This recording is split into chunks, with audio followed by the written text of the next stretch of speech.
नारायणं नमो लोये सब सावणं।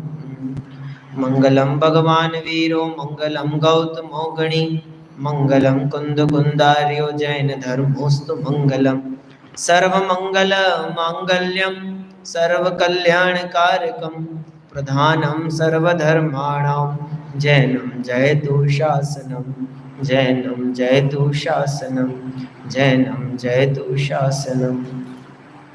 नमः श्रीवर्धमानाय निर्धूत कलिलात्मने सालोकानां त्रिलोकानां यद्विद्यादर्पणायते।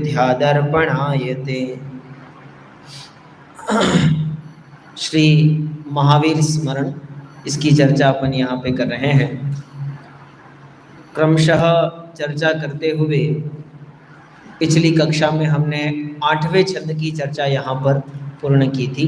एक बार अपन 8 छंद का पाठ कर लेते हैं। भज महावीरम भज महावीरम भज महावीरम मरणे सन्निहिते संयाते भज महावीरम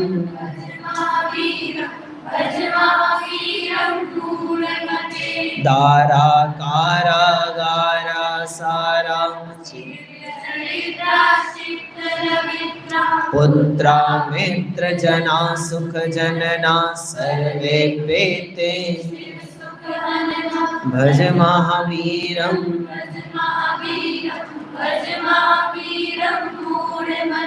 भवपाठाधो भ्रमणं कृत्वा सम्यग् रे मनुजत्वं मिथ्याधर्मं किं न जासि कुकर्मनिदानं भज महावीरं भज महावीरं न्याकायः प्रायः कर्मनिकायः न्यायो परिवारोऽयं निज सुख रक्तः परहित करणे क्वापि न शक्तः भज महावीरं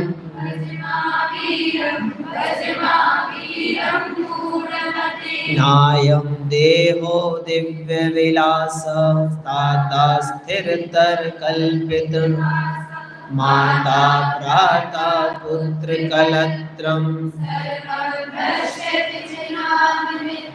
भज महावीरं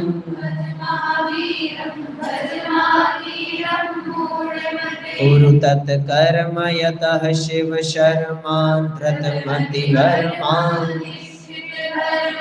येन विना मानव भवलाभो मिथ्या भाति कुरंग भज महावीरं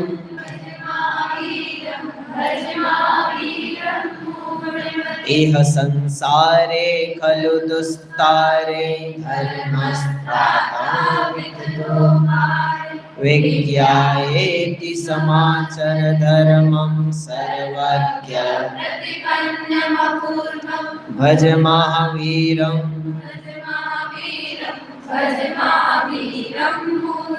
भुजगा भोग समाना भोगा विद्युद्धाम समाना रायः सर्वाक्षणवासिन्यो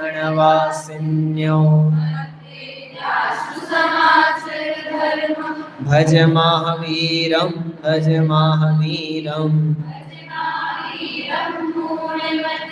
दुष्टाशां सर्वस्व विनाशां त्यजत विमूढधियः सुकृत पथ परिपालयतारं जयत विकारं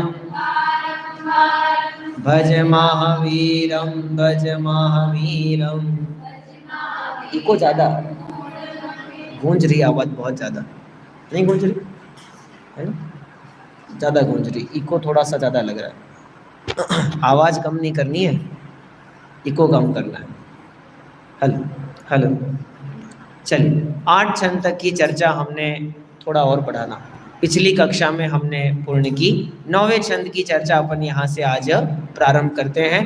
9वां और 10वां छंद दोनों एक दूसरे से पूर्णतया संबंध रखते हैं। किस तरह रखते हैं, अपन छंद पढ़ते जाएंगे तो अपन को विषय समझ में आ जाएगा। चलिए प्रारंभ करते हैं। 9वां छंद। गुणवद गुरुष्वति भक्ति प्रीति, गुणवद सहज भाव से, नहीं आता तो विच्छेद कर लो, कोई बात नहीं। गुणवद गुरुष्वति भक्ति प्रीति, गुणवद सोच के रखना क्या विच्छेद बनेगा, ठीक है। दत्ते सत्य शुभंकर रीतिम, दत्ते त्यक्त्वा पूज्य प्रणति प्रवराम, त्यक्त्वा कलयसि केवल दुःखमपारं, कलयसि केवल भज महावीरम। थोड़ी और बढ़ाओ आवाज के लिए, इसलिए बोलता हूँ इको मत, इको कम कर दो, इको चलेगा नहीं होगा तो, लेकिन आवाज थोड़ी तेज रहे। तेज सा मतलब ये है कि ज़्यादा वजनदारी नहीं लगे। हम लोग क्या, आप लोग जैसे अपन जाएंगे 10 लक्षण में कहीं भी, कभी भी ऐसे प्रोग्राम्स में, तो हमें जोश इतना नहीं रखने ना कि 4 दिन में अपना गला खराब हो जाए, है ना। तो अपन को 10 दिन लाभ लेना और देना दोनों है, तो सब बातों का ध्यान बराबर रखना चाहिए, है ना। चलिए करें विच्छेद, कर लेंगे पहली लाइन का विच्छेद। क्या बनेगा? एक एक। पहला शब्द क्या है? गुणवद। दूसरा शब्द गुरुषु, गुणवद गुरुषु, बराबर। अगला शब्द अति भक्ति प्रीति, पूरा शब्द है अति भक्ति अति प्रीति, बराबर बन जाएगा ऐसे, अति भक्ति अति प्रीति।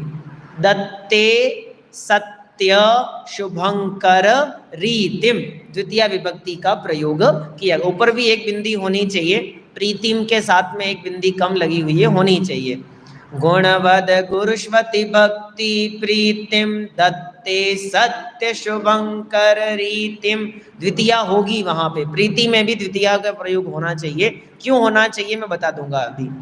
विच्छेद कर लिया हमने, अब अर्थ लगाते हैं। गुरुषु, गुरुषु मतलब में, सप्तमी का अर्थ है गुरुओं में। कैसे गुरुओं में? गुणवत गुरुओं में। गुणवत माने, अच्छा कौन सा प्रत्यय लगाए यहाँ पे? हाँ, वत नहीं लगा, मतु प्रत्यय। हिंदी थोड़ी पढ़ रहे हैं अपन जो बोल दोगे वत प्रत्यय लगा है, वत नहीं लगा है, मतु प्रत्यय का प्रयोग किया गया है। मतु प्रत्यय का प्रयोग करने पर सिद्धि बनी है गुणवत। गुणवत का अर्थ होता है गुणवान, ठीक है। ये विशेषण के रूप में प्रयुक्त हुआ है, सामासिक पद है, इसलिए गुणवद गुरु, बराबर। गुणवान गुरुओं में क्या करनी चाहिए? अति भक्ति अति प्रीति, बराबर। ये कौन सी भावना कहलाती है?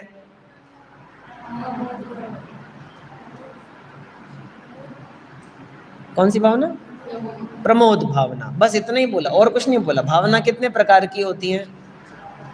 हाँ बस यहीं फंस गए ना, भावना 4 ही होती हैं और नहीं होती, 12 ही होती हैं और नहीं होती, 16 भी होती हैं और नहीं होती, 25 भी होती हैं। 25 नहीं पता? अरे गड़बड़ हो जाएगी ना ऐसे तो। रत्नाकरण शावकाचार्य पढ़ो, सब में मिलेगा, क्यों नहीं मिलेगा। हर अनुव्रत की 5-5 भावनाएं होती हैं, होती हैं। तो 5 अनुव्रतों की 25 भावनाएं। 16 कारण भावना भी एक प्रकार से भावना है, क्योंकि वे भी भावानुकूल परिणमन होता है ना, इसके लिए। फिर एक 12 भावना भी अपना एक प्रसिद्ध विषय है।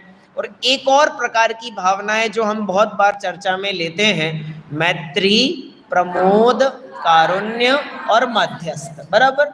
यहाँ जो भावना हमको दिख रही है उसको 4 भावनाओं की अपेक्षा से हम कह रहे हैं प्रमोद भावना। प्रमोद भावना, प्रमोद का मतलब हर्ष का वश, हर्ष की बात। किसको देखकर हर्ष आना चाहिए? हाँ बहुत बढ़िया। गुणी जनों को देख हृदय में मेरे प्रेम। अच्छा, ऐसा कोई छंद आपको याद आता है कि जिसमें 2 लाइन में आप 4 भावनाएं समझा सकते हो?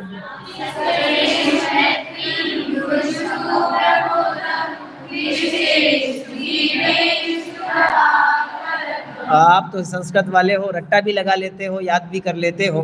ये हिंदी वालों को बताओ, इसको हिंदी में क्या कहते हैं?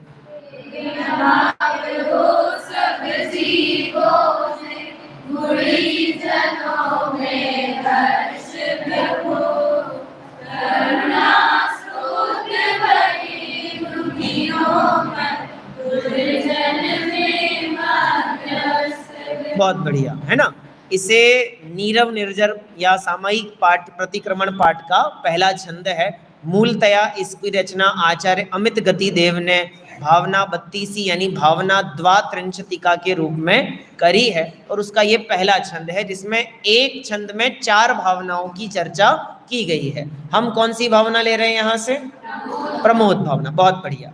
लेकिन अगर इसे हम 16 कारण भावनाओं में ढूंढेंगे तो ये कौन सी भावना कहलाएगी? पहले तो ये नक्की करो कि 16 कारण भावनाओं में भक्ति भावना कितनी है?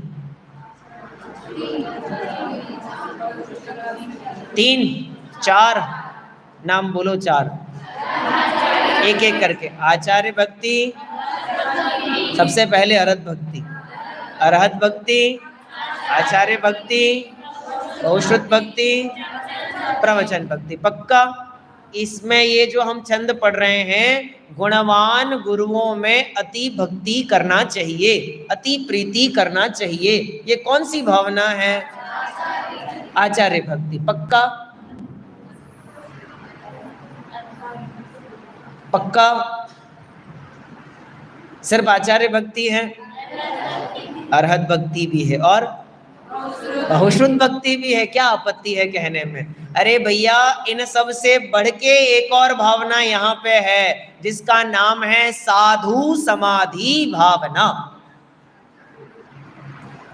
कहाँ है? यहाँ तो लिखी नहीं है। हम नमस्कार क्यों करते हैं? अभी आप तत्वार्थ सूत्र का पाठ कर रहे थे। तत्वार्थ सूत्र के मंगलाचरण में एक बात कही गई है। हम जब ये सर्वार्थ सिद्धि की चर्चा एक बार हमसे कर रहे थे, हमारे बहुत बड़े संस्कृत के वैयाकरण हैं, बहुत बड़े विद्वान हैं, डॉक्टर राजधर जी मिश्र, बहुत बड़े विद्वान हैं संस्कृत के। वर्तमान में जगत गुरु रामानंदाचार्य विश्वविद्यालय में संस्कृत विभाग में हेड हैं, प्रोफेसर हैं। वो हमको ऐसे ही विषय पढ़ा रहे थे, तो उन्होंने ऐसे ही एक प्रश्न पूछा। मैं आपसे पूछ लेता हूँ, बहुत पुरानी बात होगी, 20 साल पुरानी। उन्होंने एक प्रश्न हमसे पूछा था ऐसा कि ये बताओ, हमने कहा मोक्ष मार्गस्य नेतारम भेत्तारम कर्म भूप्रताम ज्ञातारम विश्व तत्वानाम वंदे, मैं वंदना करता हूँ किसको? तो हमने बता दिया, इनको नमस्कार करता हूँ। तो पूछा क्यों नमस्कार करते हो? तो क्या बोला? तद गुण लब्धये, ईमानदारी से अपनी बुद्धि दर्शन वाली मत लगाना और संस्कृत वाली बुद्धि लगा के बताओ कि तद गुण लब्धये का अर्थ क्या होता है। बिल्कुल नहीं होता है ऐसा अर्थ। तद मने उन, वह, उन गुणों की प्राप्ति के लिए मैं उनको नमस्कार करता हूं, ऐसा अर्थ है। तद गुण लिखा है ना, तद गुण के तद सम गुण, क्या लिखा है? तद गुण का मतलब तो यही हुआ ना, उनके गुणों, वही गुण, वही गुण, तो वो गुण तो उनके पास हैं, तो मुझे भी वही गुण चाहिए ना जो उनके पास हैं। नहीं आ रहा समझ में आपको? इस संस्कृत के एंगल से थोड़ा सोचोगे तो ये अर्थ भी निकलता है। तद गुण का अर्थ होता है उन गुणों की प्राप्ति के लिए, ये सच्चा अर्थ यही है। पर हम दर्शन वाले हैं, फिलॉसफी पढ़ने वाले, तो हमने इसका अर्थ किया उनके समान गुणों की प्राप्ति के लिए, और ऐसा कह करके हम बच गए। लेकिन कोई संस्कृत का विद्यार्थी आपके सामने ये प्रश्न पूछेगा तो आप फंस जाओगे, यहीं पे फंसोगे पहले ही छंद में कि तद गुण का अर्थ तो होता है उन गुणों की प्राप्ति के लिए। तो क्या वे गुण जो उनमें हैं वो गुण निकल करके मेरे पास आ सकते हैं? नहीं आ सकते, तो मेरे पास वो गुण आएंगे कि नहीं आएंगे? कैसे? हाँ, अब समझो भक्ति का उद्देश्य क्या होता है। तद गुण लब्धये, मैंने अपने थीसिस में भी ये विषय लिखा है। स्तोत्र रचना का, स्तुति साहित्य का प्रधान उद्देश्य क्या होता है?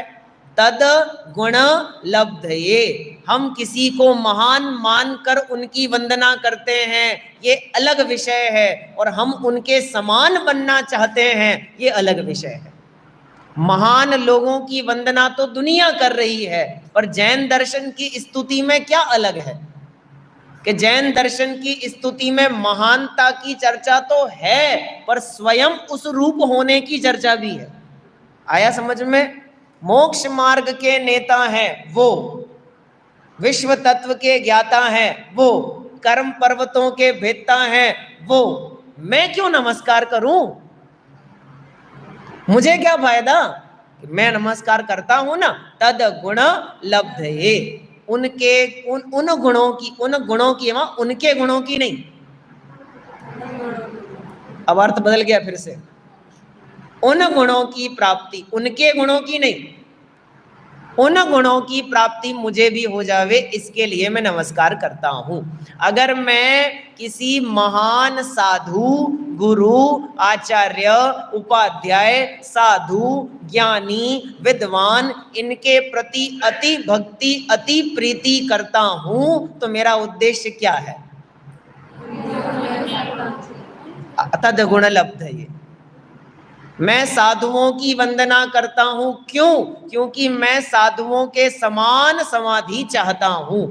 जैसा समता भाव उनके जीवन में प्रकट हुआ है, वैसा समता भाव मेरे जीवन में प्रकट होवे। ये भावना का नाम है साधु समाधि भावना। भक्ति का फल, 4 प्रकार की भक्ति भाई ना हमने, अरहत भक्ति, बहुश्रुत भक्ति, प्रवचन भक्ति, आचार्य भक्ति, और इनका फल क्या मिलेगा हमको? साधु समाधि, ये फल है उसका। हमें चाहिए वो पद, इस भावना से छंद पढ़ना। बराबर समझ में आ गया? लेकिन ये अर्थ अभी पूरा नहीं है ना। जब तक हम पूरी बात नहीं सुन लेते, तब तक सही अर्थ नहीं निकलेगा। क्लियर है? छंद समझ में आ गया? एक लाइन, गुणवत गुरुषु अति भक्ति प्रीति। जो लोग सामान्य वाले हैं वे लोग भी समझे कि कई बार ऐसा होता है कि शब्द एक प्रयोग में लिया जाता है और हम अर्थ करते समय 2 बार प्रयोग में लेते हैं। तो यहाँ लिखा है सम्यक दर्शन ज्ञान चारित्राणि मोक्ष मार्ग, सूत्र यही है। लेकिन जब हम अर्थ करते हैं तो सम्यक दर्शन, सम्यक ज्ञान और सम्यक चारित्र, 3 बार सम्यक शब्द का प्रयोग करते हैं। पूज्य गुरुदेव श्री को यदि नमोकार मंत्र का पाठ करते हुए आपने सुना होगा, तो पूज्य गुरुदेव श्री हमेशा यही पढ़ते थे, ओम नमो लोए सव्व अरहंताणम, ओम नमो लोए सव्व सिद्धाणम। वो नमो लोए सव्व जो शब्द है वो अंत दीपक कहलाता है, इसलिए सभी पदों में उसका प्रयोग होना चाहिए। लेकिन छंदानुरोध से वहां पर एक जगह ही प्रयोग हो सकता था, सब जगह नहीं हो सकता था, इसलिए एक जगह लगाया। लेकिन जब हम अर्थ करेंगे तो हमें 5 बार उसका अर्थ करना पड़ेगा। कहाँ लिखा है ऐसा अर्थ? बाल बोध पाठमाला भाग 1 पेज नंबर 1 पाठ 1, यही अर्थ लिखा है, इस लोक के सब अरहंतों को मेरा नमस्कार हो। ऐसे ही लिखा है ना? बराबर, समझ लो इससे। इसलिए अति भक्ति अति प्रीति दोनों आगे बराबर। आगे चलते हैं दूसरी लाइन के ऊपर। आगे लिखा है, दत्ते सत्य शुभंकर रीतिम। प्रीतिम में भी द्वितीया लगाइए ऊपर से, प्रीति को, भक्ति को, बराबर। नीचे एक शब्द आया है तीसरी लाइन में, पहला शब्द क्या लिखा है? त्यक्त्वा। त्यक्त्वा माने छोड़कर। जो जो हम द्वितीया में लगाते आ रहे हैं उन सबके साथ ये लगाते जाना। नहीं आया? गुणवान गुरुओं में अति भक्ति को छोड़कर, गुणवान गुरुओं में अति प्रीति को छोड़कर। आ गया समझ में? ये त्यक्त्वा लगाना, इसलिए वहां सब जगह द्वितीया लगानी पड़ेगी, बराबर। आगे चलें, लिखा है दत्ते, दत्ते माने देकर। अब ये दत्ते में देकर कैसे निकलेगा? हाँ, क्त प्रत्यय का प्रयोग किया गया है, दा धातु में क्त प्रत्यय का प्रयोग है और सप्तमी विभक्ति लगी है। क्या अर्थ निकलेगा? देने पर, देने, दे सक, यही अर्थ निकलता है वैसे क्त प्रत्यय लगाने पे, है ना। गतः गया, ऐसे ही दत्त यानी दिया, तो दत्ते यानी दिया। कहाँ, क्या दिया हमने? क्या दिया हमने? कहाँ दिया हमने? सत्य शुभंकर रीतिम, जो सत्य कैसा है? शुभंकर। अब ये शुभंकर क्या होता है? सुना है शब्द कभी शुभंकर? नहीं सुना? अरे, जितने ओलंपिक गेम्स होते हैं, कॉमनवेल्थ गेम होते हैं, उन सब में एक क्या बनता है? शुभंकर। नहीं पता आपको? अरे, वेल विशर, हाँ बिल्कुल कह सकते हो वेल विशर, लेकिन वेल विशर उसका अर्थ सीधा सीधा नहीं होता। जैसे वर्ल्ड कप का एक अभी जो वर्ल्ड कप होने वाला, उसका मुझे नहीं पता, लेकिन हमारे राजस्थान में जितने जिले हैं उन सभी जिलों का एक एक शुभंकर तय हुआ है, अभी अभी थोड़े दिनों पहले ही एक एक शुभंकर। भारत के हर राज्य का एक शुभंकर तय है। शुभंकर का मतलब होता है एक तरह से उसकी पहचान, उसका मंगल करने वाला। जैसे कॉमनवेल्थ गेम हुए तो उसका शुभंकर बनाया गया था शेरू। शेरू, शेरू मतलब एक शेर ही था बेसिकली, लेकिन वो एक आदमी है जो शेर का कॉस्ट्यूम पहन करके वहां पर खड़ा रहता है, एक कार्टून की तरह से। तो वो जो उसका पिक्चर है उसे कहते हैं शुभंकर, बराबर। अब संस्कृत के हिसाब से शुभंकर का अर्थ बताओ। सरल है, शुभम करोति इति शुभंकरः। तो कौन है शुभंकर? सत्य। सत्य कैसा है? शुभंकर है। मैंने उसकी रीति को, मार्ग को क्या किया? छोड़ दिया। मेरे को वहां ध्यान देना चाहिए था, मुझे वहां उपयोग लगाना चाहिए था, दत्त देना चाहिए था, मुझे दान देना चाहिए था, ये भी अर्थ ले सकते हैं। मुझे दान देना चाहिए था, मुझे सत्य वचन बोलने चाहिए थे, मुझे अपने मंगलकारी सत्य की मार्ग को अपनाना चाहिए था, लेकिन मैंने क्या किया? छोड़ दिया। कोई भी व्यक्ति सत्य के मार्ग को क्यों छोड़ता है?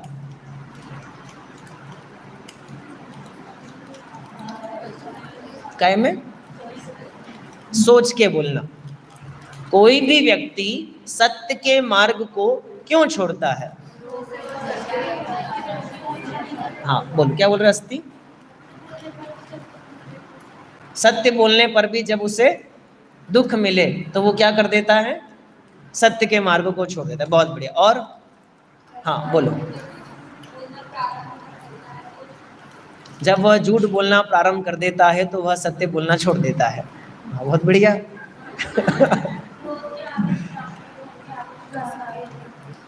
बहुत बढ़िया। क्रोध के आवेश में आके, भय के आवेश में आके वह असत्य मार्ग को अपना लेता है। और देखो, मैं बिल्कुल सरल बोल देता हूं, जो मुझे समझाना है, आप लोग इस बात को बहुत गहराई से पकड़ना।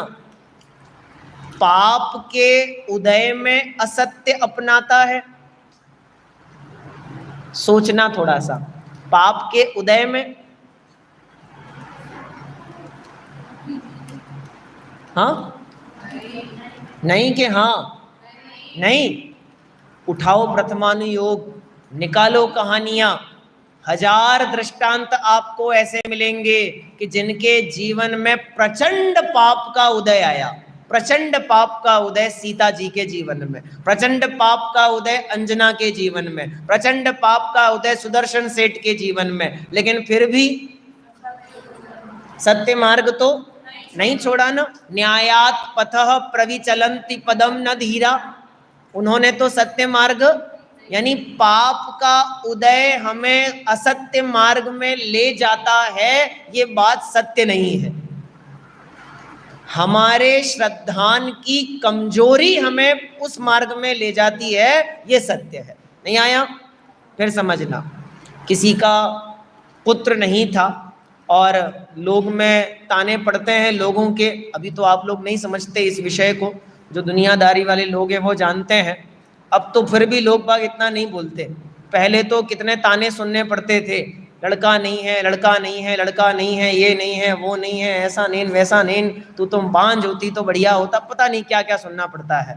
अब ऐसे तानों के बीच में, उस पाप के उदय में, वो व्यक्ति, वो पुरुष, वो स्त्री, वो क्या करती है? कुदेवादी के पास जाते हैं, कोई बाबा बाबा इनके पास जाते हैं, और वहां जाकर के क्या मन्नत मांगते हैं कि मेरा लड़का हो जावे, ऐसा हो जावे, वैसा। मैंने एक दृष्टांत दिया, आप इसमें 1000 लगा देना। अंधविश्वासों का जनक पाप का उदय नहीं है, अंधविश्वासों का जनक श्रद्धान की कमजोरी है।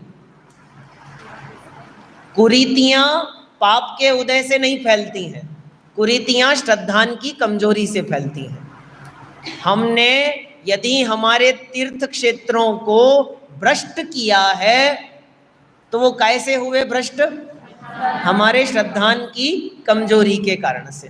अब याद करो रत्नकरण शावकाचार्य, समंत भद्राचार्य देव फरमाते हैं, भयाशा स्नेह लोभाच कुदेवागम लिंगिनाम प्रणामं विनयं चैव न कुर्युः शुद्ध दृष्टयः। सबने पढ़ रखा है? क्या क्या कारण बताए, बताओ। भय से, आशा से, स्नेह से, लोभ से, हो गए। क्या नहीं करना? कुदेवादि की संग, कुदेवादि को प्रणाम, उनको विनय आदि नहीं करना। किसको नहीं करना? अरे किसके लिए कहा जा रहा है? सम्यक दृष्टि के लिए। तो सम्यक दृष्टि के लिए नियम लागू पड़ेगा जन साहब कि वो भय से, आशा से, स्नेह से, लोभ से कुदेवादि को नमस्कार नहीं करें। हम कर सकते हैं। अरे गजब हो गया। सम्यक दृष्टि कुदेवादी को नहीं मानता, कि जो कुदेवादी को नहीं मानता उसे सम्यक दर्शन होता है।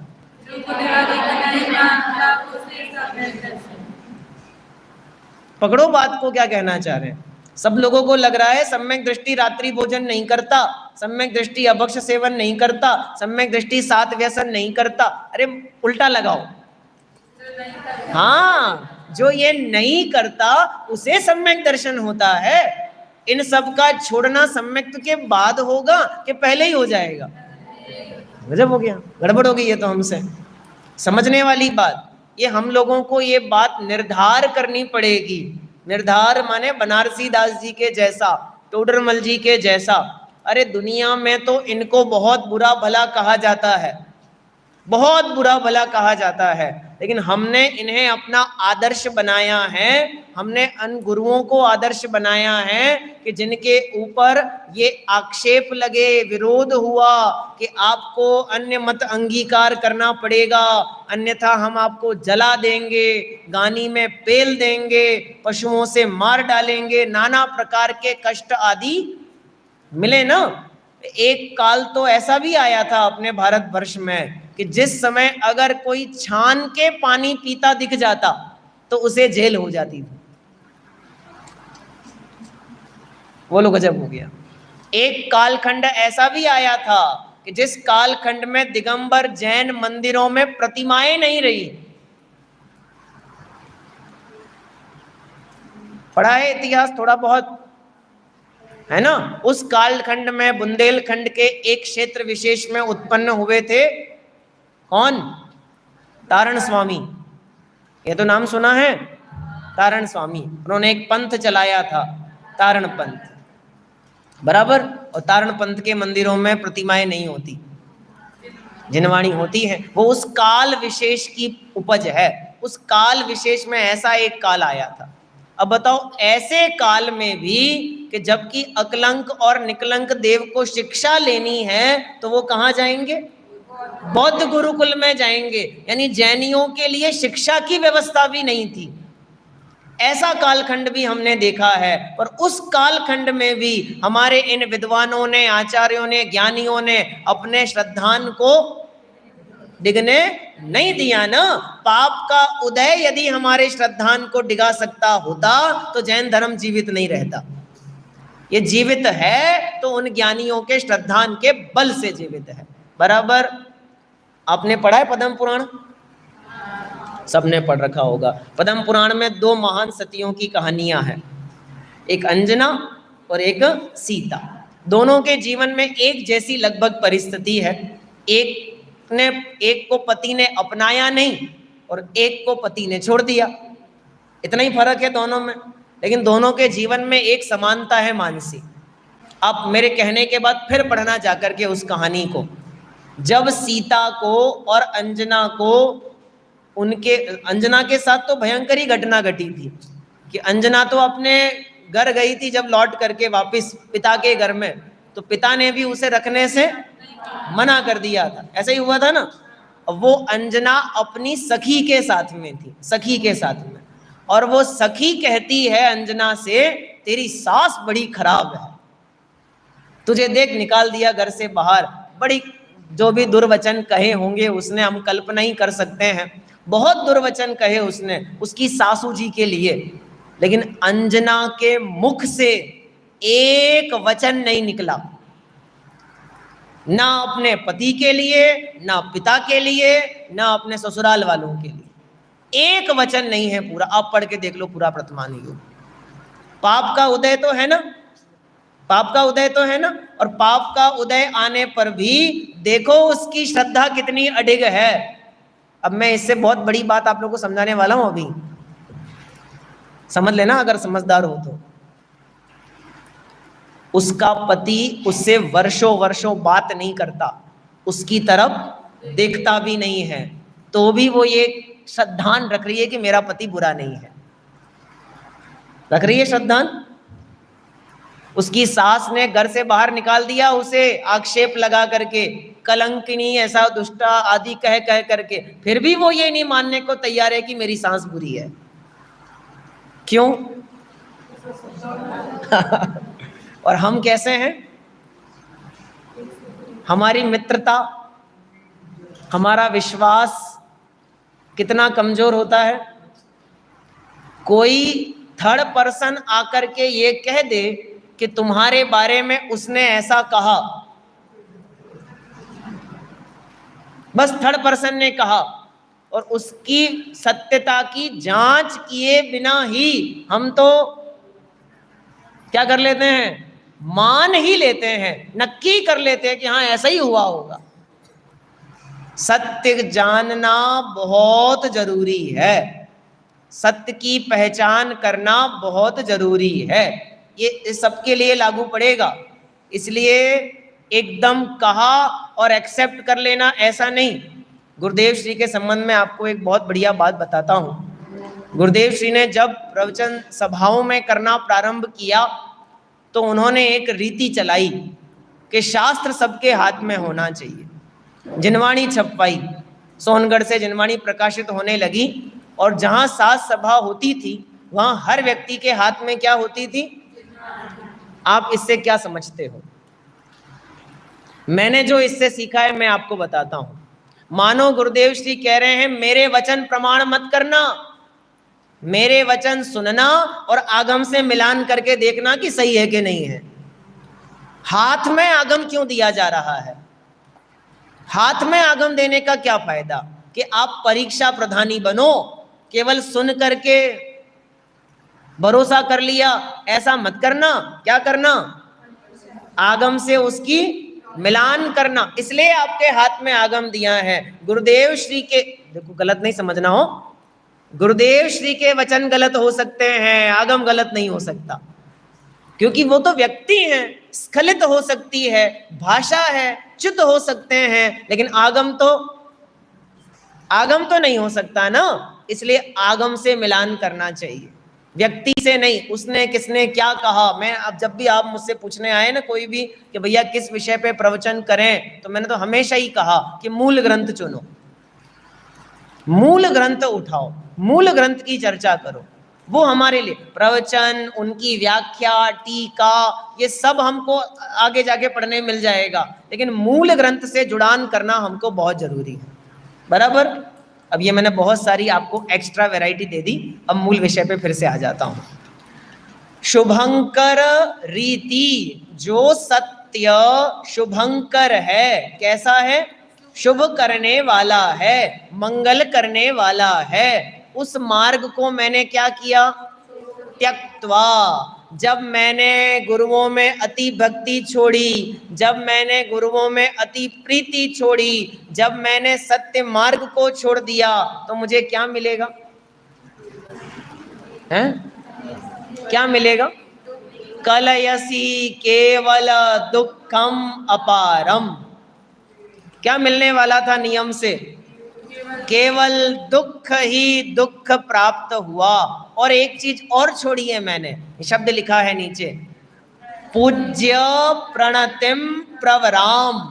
प्रणति क्या होती है? नति। नति माने नमस्कार, आगे प्र लगा दिया तो प्रणति बन गया। नमस्कार के अर्थ का वाचक शब्द है प्रणति। नमस्कार किसको? नमस्कार पूज्य को।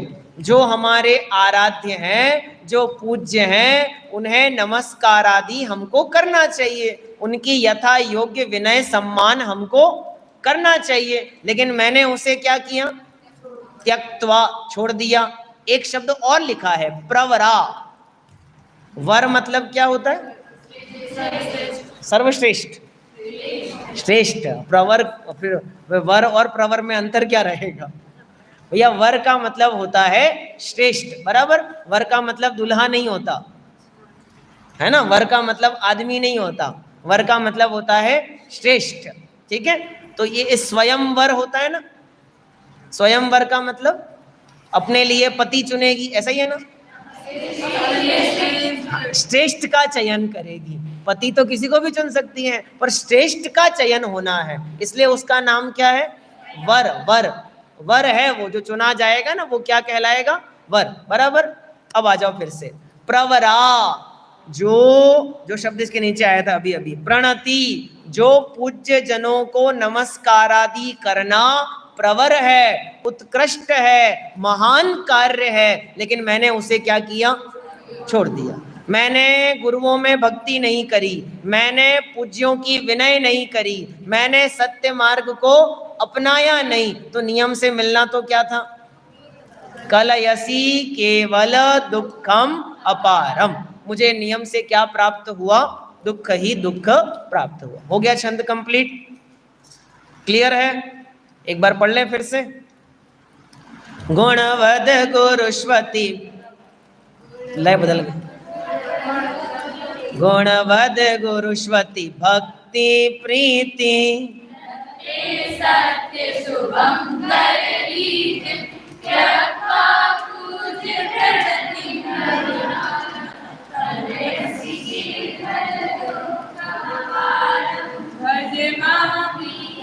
भज महावीरम, भज महावीरम, भज महावीरम।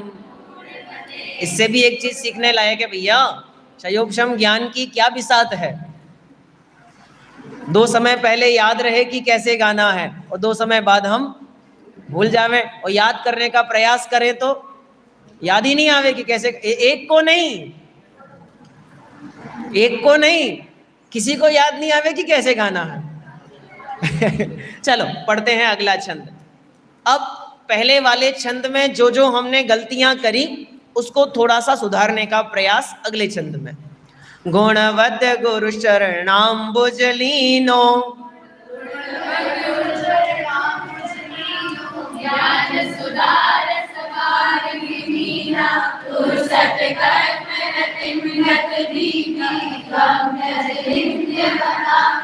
एक बार फिर से,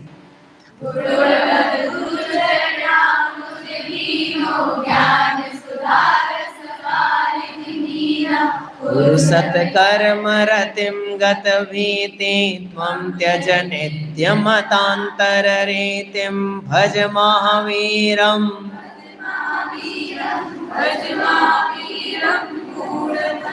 अब शब्द वही है फिर से, गुणवद गुरु, शब्द वही है, गुणवद गुरु। कैसे गुरु? गुणवान गुरु। ठीक है, गुरु लिखा है, साधु नहीं लिखा है। दोनों जगहों पे शब्द क्या लिया है? गुरु। गुरु शब्द का क्राइटेरिया थोड़ा बड़ा है, साधु शब्द का क्राइटेरिया थोड़ा छोटा है। समझ में आ गया ना? गुरु जब कहते हैं तो अरहंत भी आते हैं, बराबर, लौकिक गुरु भी आते हैं, जो सत्य मार्ग बताने वाले हैं। ऐसे भले ही वो वस्त्र सहित हैं, लेकिन सम्यक दृष्टि जीव जितने भी हैं वे सब गुरु की श्रेणी में आ जाते हैं, बराबर। लेकिन जब हम साधु कहते हैं तो आचार्य उपाध्याय साधु ही आते हैं। तो ये थोड़ा सा, इसलिए पूजन में भी जो शब्द है ना, 16 पूजन में, वो परम गुरु शब्द का प्रयोग है, परम साधु नहीं है, बराबर। वैसे तो जिनेंद्र भगवान के 1008 नामों में ये नाम भी है, साधु, परम साधु, ये नाम भी लिखा हुआ है, लेकिन गुरु शब्द की मर्यादा थोड़ी सी बड़ी है, बराबर, इसलिए गुरु। क्या लिखा? गुणवत गुरु चरणाम्बुज लीनो, चरण अंबुज लीनो। अंबुज मने कमल, कमल को अंबुज क्यों कहते हैं? तो पानी में कमल ही उगता है।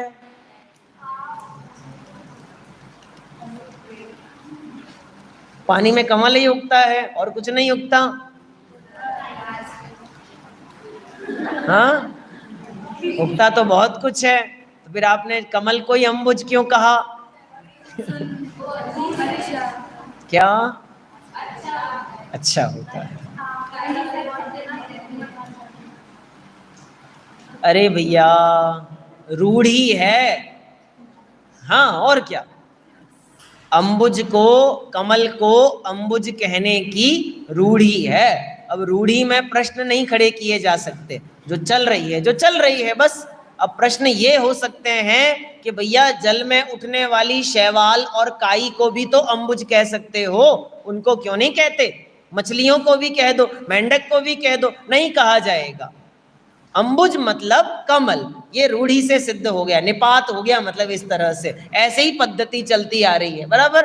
अंबुज मने कमल, अंबु मने जल, ज मने होने वाला। अंबु में यानी जल में होने वाले को कहते हैं अंबुज। जब भी संस्कृत साहित्य में या साहित्य में चरणों की उपमा देनी होती है तो हमेशा कमल की ही उपमा दी जाती है सर्वत्र। इसलिए जो आलती पालती लगाकर बैठे, समझते हैं आलती पालती क्या होती है? हाँ, उसे कौन सा आसन बोलते हैं? अरे भैया, आलती पालती पद्मासन नहीं होती। हाँ, पद्मासन में दोनों पांव का पीछे वाला भाग ऊपर रहता है। जिनेंद्र भगवान जिस मुद्रा में विराजते हैं ना, वो मुद्रा कौन सी है? और पद्मासन की एक विशेषता है कि आप आड़े टेढ़े नहीं हो सकते उसमें, उसमें आपके पांव लॉक हो जाते हैं, लॉक। पद्मासन का पद्म लिखा वहां पर भी, पद्म आसन, पद्म माने कमल। जब भी हमें कहना होता है कि जिनेंद्र भगवान के चरण कमलों का दास हूं, हे प्रभु चरणों में तेरे आ गए, तो हम बार बार यही भावना पाते, चरण कमल, पद्म, रज, ऐसे ही शब्द का प्रयोग किया जाता है, बराबर। यहाँ लिखा है गुणवत गुरु चरणाम्बुज लीनो, मैं कहाँ लीन रहूंगा? गुणवान गुरुओं के चरण कमल में रत रहूंगा। अब कौन सी भावना हो गई है? अब भक्ति भावना। कौन सी भक्ति? अब लगा दो सारी भक्ति, अरहत भक्ति, आचार्य भक्ति, बहुश्रुत भक्ति, प्रवचन भक्ति, प्रमोद भावना, ये सब इसमें शामिल हो गई। कैसे हैं हमारे गुरु? तो लिखे हैं ज्ञान सुधारस वारिधि। कौन है? ऐसे हैं? ज्ञान सुधारस वारिधि है। वारिधि माने समुद्र, बहुत बढ़िया। ज्ञान सुधा रस, सुधा मने अमृत, ज्ञान रूपी अमृत रस के समुद्र हैं, और मैं उस समुद्र में विचरण करने वाला कौन हूं? मीनम, मीनह, मीनह मने मछली, बराबर। समझ में आ गया? जैसे वह मछली जल में रत रहती है, ऐसे ही मैं गुरुओं के चरणों में अनुरक्त रहूं, बराबर।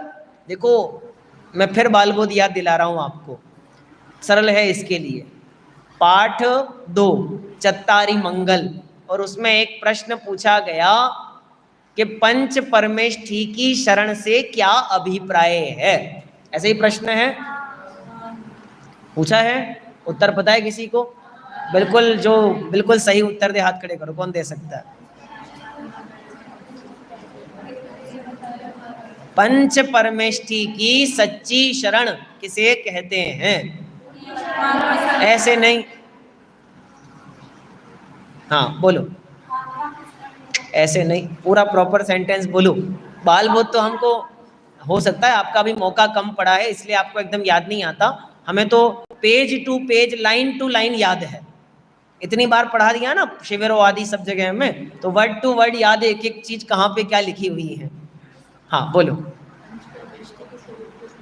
नहीं, ये लाइन नहीं है, बोलो।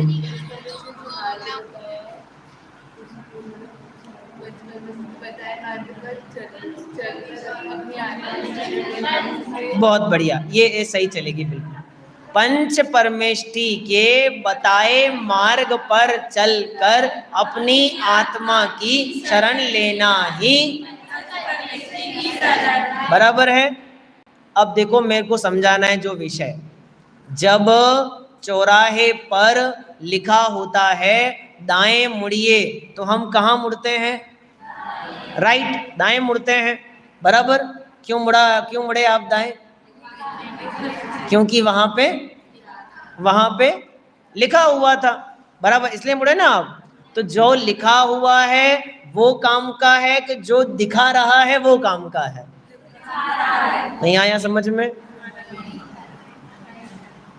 अभी भी नहीं आया?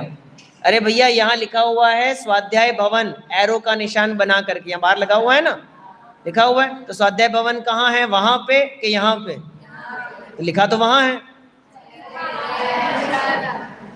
तो आपको एरो देखना है कि एरो जहां दिखा रहा है वहां देखना है?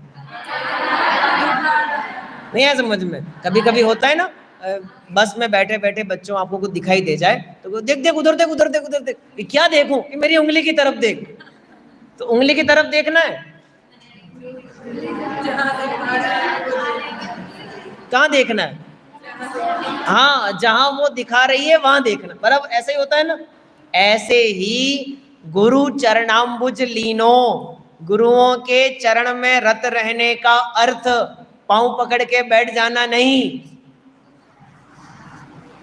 है ना। हाँ, हम उनके पांव पकड़ के बैठ गए, उनके समीप में बैठे रहेंगे बस। पंकज कालो हाथ पकड़, मैं पाऊं किनारा रे, ऐसे ही है ना भजन में, प्रभु हम सबका एक तू ही है तारणहारा रे। ऐसे पकड़ के बैठ जाओ भैया, अब तो मेरी और निहारो, भव समुद्र से पार उबारो। ऐसे हो जाएगा ना काम? नहीं होगा। क्या करना पड़ेगा? वही पंक्ति हमें याद करनी पड़ेगी, पंच परमेष्ठी के बताए मार्ग पर चलकर अपनी आत्मा की शरण लेना ही पंच परमेष्ठी की शरण। बातें तो बहुत सारी ध्यान में आ रही हैं, अगली लाइन 2 मिनट में पूरी कर दूंगा, इसे बोल देता हूं। जब गौतम स्वामी अभी जैन नहीं है, मुनि दीक्षा भी नहीं ली, सम्यक दर्शन भी नहीं हुआ, और इंद्र के बहलाने फुसलाने पर, फंसा देने पर जब वह समौशरण में पहुंच गए और देखा जमीन पे खड़े होकर के कि बहुत ऊपर आकाश में एक रचना बनी है समौशरण की, और कितनी सीढ़ियां? 20,000 सीढ़ियां लगी हैं, और सुविधा ऐसी है कि जो पहली सीढ़ी पे पांव रखे वो, देखो अब यहाँ इतना विकल्प है बहुत कुछ बताने का, समझना मेरी बात। अब सम्मेद शिखर का पहाड़ है, 9 किलोमीटर की चढ़ाई, कितनी? 9 किलोमीटर चढ़ना पड़ता है। कितना? 9 किलोमीटर, इतना चढ़ना पड़ता है। हाँ, इतना ही है बराबर। अब समझो मुद्दे की बात, जो चढ़ेगा उसे नहीं लगेगा, जो नहीं चढ़ेगा ना उसे ज्यादा लगेगा। समौशरण की 20,000 सीढ़ियां ही क्यों?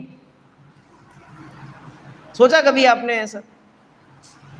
20,000 सीढ़ियां क्यों? 20,000 सीढ़ियां, क्या आवश्यकता है? और देखो चढ़ना किसी को है ही नहीं, फिर भी 20,000 सीढ़ियां क्यों बनाई इतनी? ताकि जो कच्चे मन वाले हैं ना वो चढ़े ही नहीं। चढ़े वही कि जो ये विचारे कि 20,000 चढ़नी पड़ी तो चढ़ूंगा, लेकिन वाणी तो तीर्थंकर की सुन के आऊंगा। वो चढ़ेगा और चढ़ेगा और पहुंचेगा ऊपर। आया समझ में? एंगल बदलना पड़ेगा थोड़ा सोचने का अपन को, है ना। हर चीज आगम में नहीं लिखी होती, कभी कभी अपनी बुद्धि भी लगानी पड़ती है। तो ये ऐसा कहीं लिखा नहीं है, ये तो अपनी बुद्धि से अपन अर्थ कर रहे हैं। तो वो इंद्रभूति गौतम आ गया, उसने विचार किया कि कितनी सीढ़ियां हैं, अब आ तो गया ही हूं, शास्त्रार्थ मुझे करना ही है, तो चढ़ जाता हूं। और चढ़ा तो सीधे कहां पहुंचा? देखता ही रह गया समोषण का वैभव, है ना। 12 सभाएं तो बहुत बाद में आएगी, उसके पहले तो जो सब वो भूमियां बनी हैं, उपवन भूमि, खातिका भूमि, जितनी सारी नाट्यशालाएं, रंगशालाएं, हर एक द्वार पर धूप घट, अष्टमंगल द्रव्य, तोरण द्वार, देव आदि सेवा में रत पड़े हैं। जितने लौकिक में पाए जाने वाले उत्तम उत्तम रत्न हैं, वो सब तो कहाँ लगे पड़े हैं? दीवारों में हैं। हम लोग पत्थरों से मकान बनाते हैं और रत्नों को तिजोरी में रखते हैं, और समोषण में रत्नों की दीवारें बनती है ना ऐसी। गजब हो। और देखा उसने ये सारा वैभव, देख के मतलब दिमागी काम नहीं करे। आप तो कल्पना करो क्या लगता होगा उसे। कौन समझाने वाला है? कौन उसे कहेगा तू जिन दीक्षा ले ले? कौन उसे कहेगा तू सम्यक्त्व ले ले? कौन सिखाएगा उसे? अजैन है ना वो, तो ब्राह्मण था वो, तो किसने सिखाया उसको? किसने दीक्षा दी उसको? पता है किसी को? गौतम स्वामी को दीक्षा किसने दी?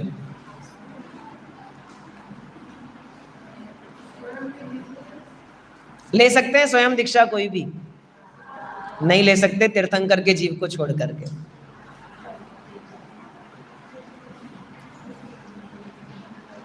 ये भी पता है सबको। तो किसने दी दीक्षा?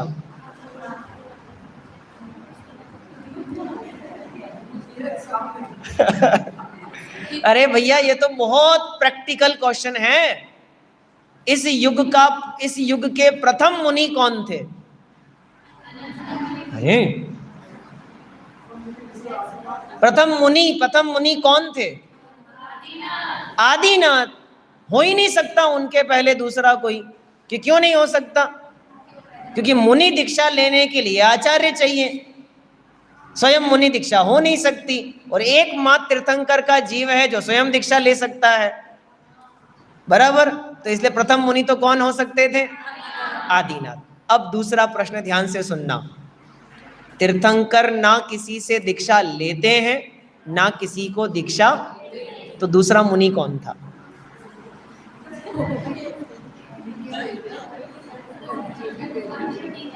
आपको पता है आदिनाथ के मुनि बनने के कितने दिन बाद दूसरा मुनि बना था? मैं बताता हूं, मेरे को पता है। अरे ये फैक्ट नहीं है, ये दिमाग की बात है। 1001 साल बाद। फैक्ट बता रहा हूं बिल्कुल आपको। 6 महीना ऋषभ देव आहार के लिए गए नहीं, 6 महीना आहार की विधि मिली नहीं। 1 साल बाद आहार मिला, उसके बाद 1000 साल की तपस्या, फिर केवल ज्ञान हुआ, समोशरण लगा। और समोशरण वो जगह है कि जहां बिना आचार्य के भी दीक्षा हो सकती है।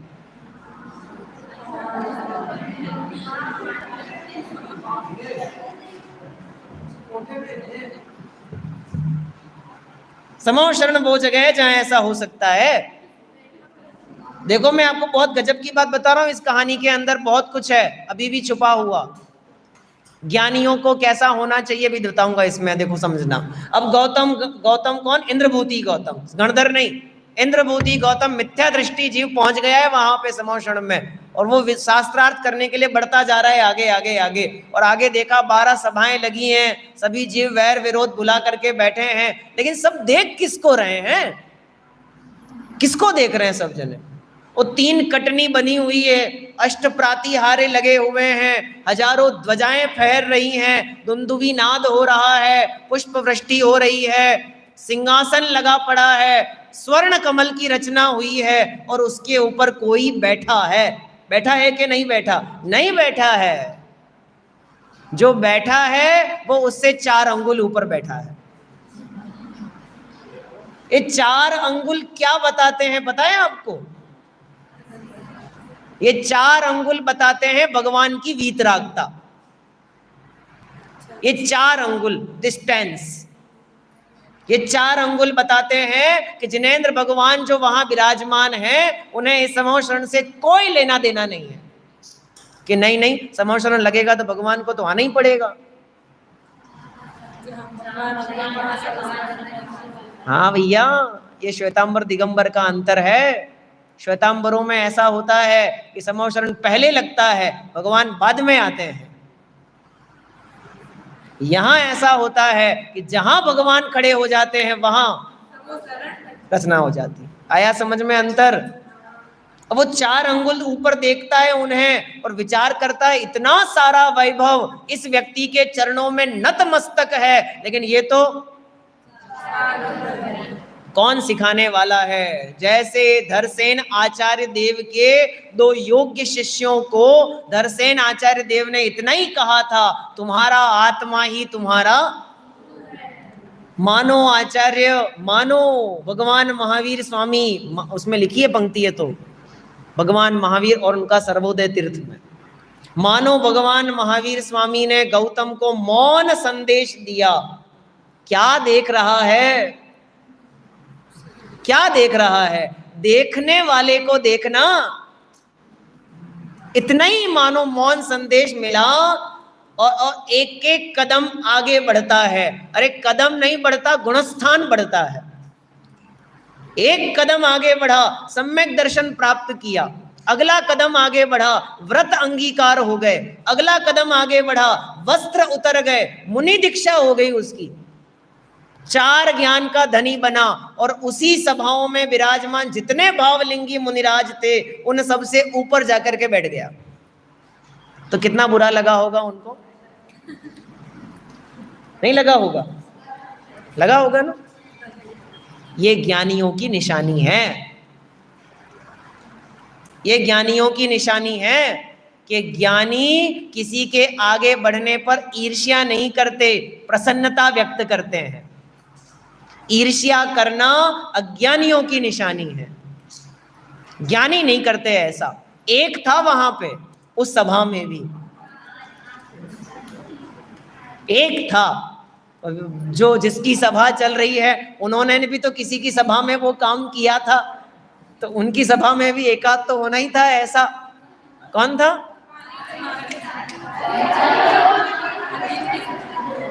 मंकली घोषाल।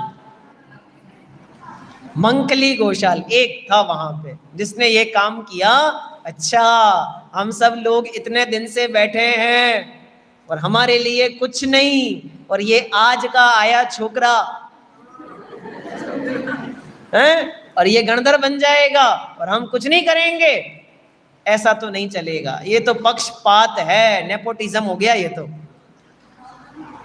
ऐसा तो नहीं चलेगा। और चला गया वो छोड़ करके। कौन छोड़ के गया? मंकली घोषाल। किसको छोड़ के गया? फिर भूल कर रहे हो। वो अपने कल्याण को छोड़ कर जा रहा है, वो अपने सुख को छोड़ करके जा रहा है, वो मोक्ष मार्ग को छोड़ के जा रहा है। पकड़ में आ रही है बात? हर कहानी में ऐसा सोचना चाहिए हमें। वर्तमान योग में सिर्फ कहानियां नहीं है, है ना, बहुत कुछ है, लेकिन निकालना भी आना चाहिए, है ना। गाय में दूध बहुत है।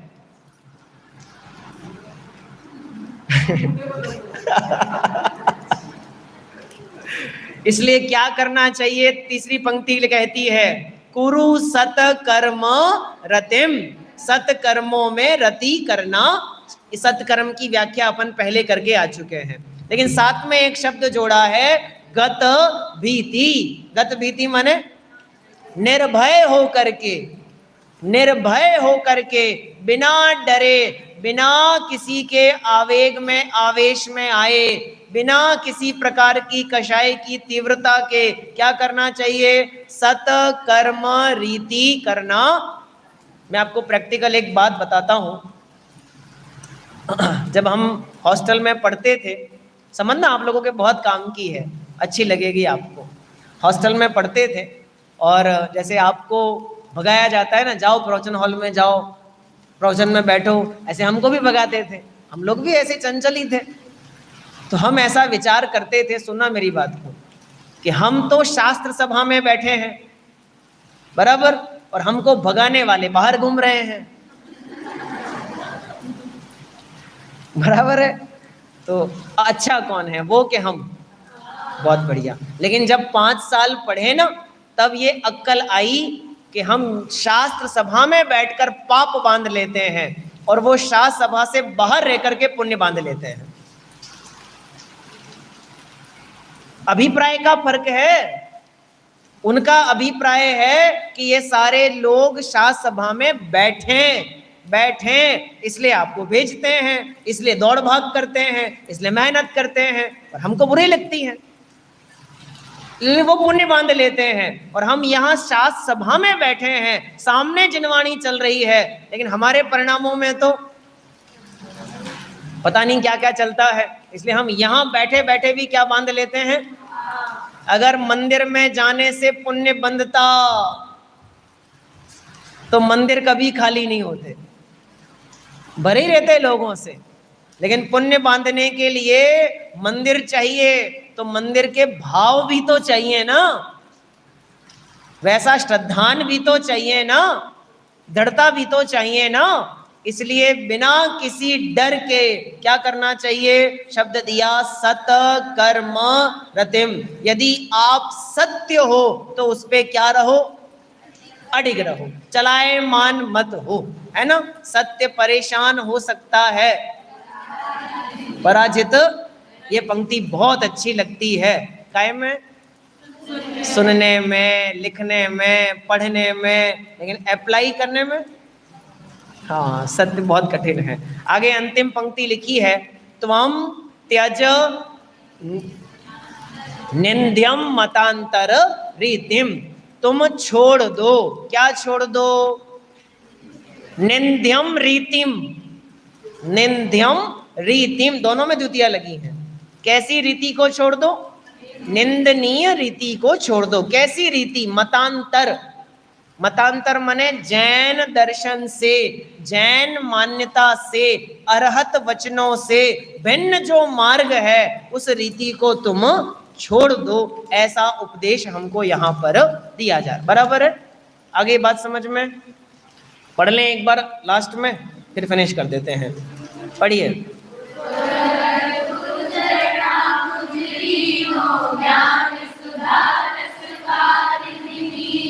कुरु सत्कर्म रतिम गतवीति त्वं तजन भज महावीरम, भज महावीरम। आज थोड़ा समय ज्यादा ले लिया मैंने, क्षमा याचना उसके लिए। ओम नमः सिद्धेभ्यो। क्या